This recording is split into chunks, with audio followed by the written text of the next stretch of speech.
My name is Ryan Calder, and the morning of my college graduation was supposed to be one of the proudest days of my life, a day I had worked toward for years, sacrificing weekends, social events, and late-night parties just to keep my grades up and my focus sharp.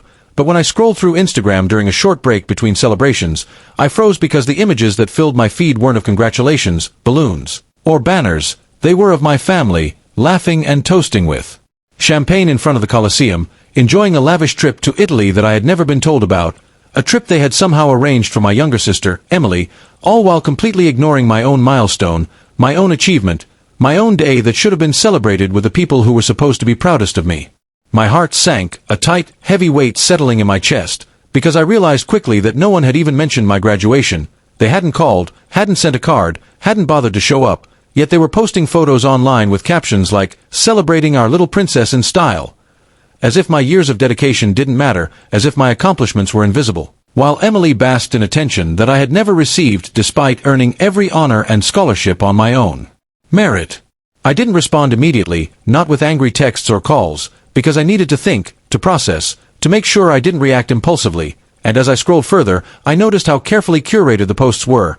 Every outfit perfectly chosen, every smile staged, every moment documented to highlight the extravagance of her experience, and it hit me with clarity that this wasn't just oversight. It was intentional favoritism, a pattern I had grown up seeing but had ignored in the hope that love and family would eventually balance things out. That afternoon, instead of wallowing, I decided to reclaim my day in a way that mattered, by doing something meaningful for myself, something that couldn't be overshadowed by jealousy or social media posts. I went out to a quiet cafe, ordered my favorite coffee, and pulled out my journal, writing down every accomplishment, every sleepless night, every personal victory that had brought me to this point, reminding myself that recognition from others, especially those who fail to see your worth, is never as important as the pride you feel in your own efforts. Later, I posted a single photo of myself in my graduation gown on Instagram, not to compete with my sister's trip, but to mark my achievement with dignity, captioning it simply, "I did it." Hard work pays off. And the likes and comments from friends, mentors, and professors reminded me that validation comes from those who truly know you, not those who measure worth by favoritism or extravagance. Over the next few weeks, I noticed a subtle shift. My parents began sending texts asking how I was. Emily herself mentioned she hoped I had a good day, but I didn't rush to forgive or acknowledge them yet.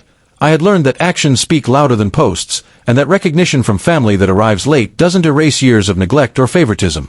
Instead, I focused on building my life independently. Moving into my first real apartment, finding a job that excited me, and surrounding myself with friends and mentors who valued my dedication rather than comparing it to someone else's curated experiences. By the time summer came around, I realized something powerful.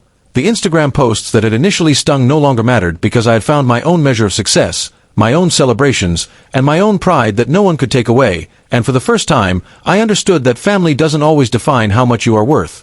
Your worth is defined by your actions, your achievements, and the people who truly see you.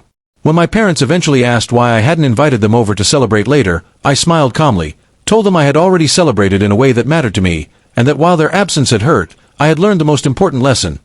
Success is sweetest when it's recognized by yourself first, and when you carry it forward with dignity, no curated photos or jealous comparisons can take it away.